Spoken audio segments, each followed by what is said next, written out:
Well, I'm not going to claim I'm cool and groovy, but we do work with Cambridge University Labour Club. I'm not sure student politics has ever really been cool or will ever really be as such. The local elections are happening next week.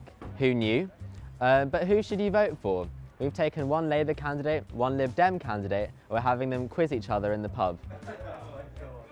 Why not vote Labour? So for me, I think what you get with the Liberal Democrat councillors in the city centre and student awards is you get hard-working local community champions. And Labour wouldn't work hard? And I think the candidates that Labour have got in the city centre are not as good as the Liberal Democrat ones. Oh, that's nonsense. So I think we've got some great councillors, and also we've got more women standing than the Lib Dems, so we've got the opportunity to rebalance the council. I think the agenda problem. Well, there? I mean, I think if you're looking at in the student awards about electing women, then Cheney Payne in Castle Ward is an alumnus of Murray Edwards and Fitz. She's standing there against male Labour candidates. That would be the best place to put your vote. She's in a minority though, Anthony. There are too many men in politics, I agree completely, but looking at the student awards, I think the only female choice for Liberal Democrats and Labour is Cheney Payne. What's the naughtiest thing you've ever done?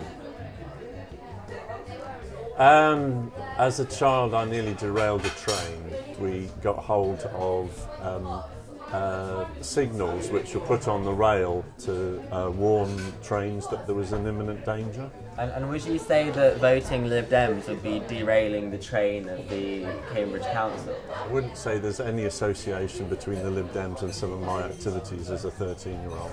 What about you? What's the naughtiest thing you've done? Oh God, it's a difficult one.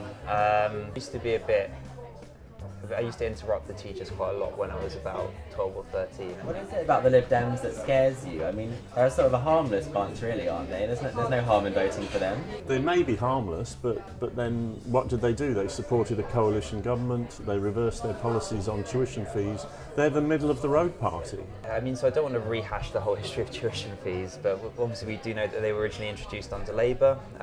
You know, I remember that in the late 90s, early 2000s. Big Labour majorities in the House of Commons. Manifesto pledges, you know, against tuition fees, and they brought them in. Now, of course, you've had quite a while to address this problem, and homelessness continues to go up. Of course, in the country as well, but you know, in a place like Cambridge, should we hold Labour to a higher standard? We've cut street homelessness.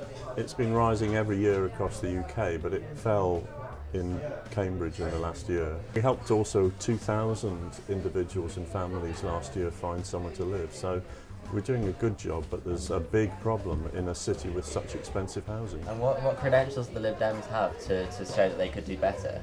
Well, so actually, two of my colleagues who are current councillors, Tim Bick and Nicola Harrison, have put together a really good comprehensive report on the issue of homelessness and rough sleeping in Cambridge. What we would hope to do and what we've proposed is pilots of initiatives like Housing First as a means, which basically means giving the house to these people that are really entrenched, difficult, rough sleepers, and trying to transform their lives through that.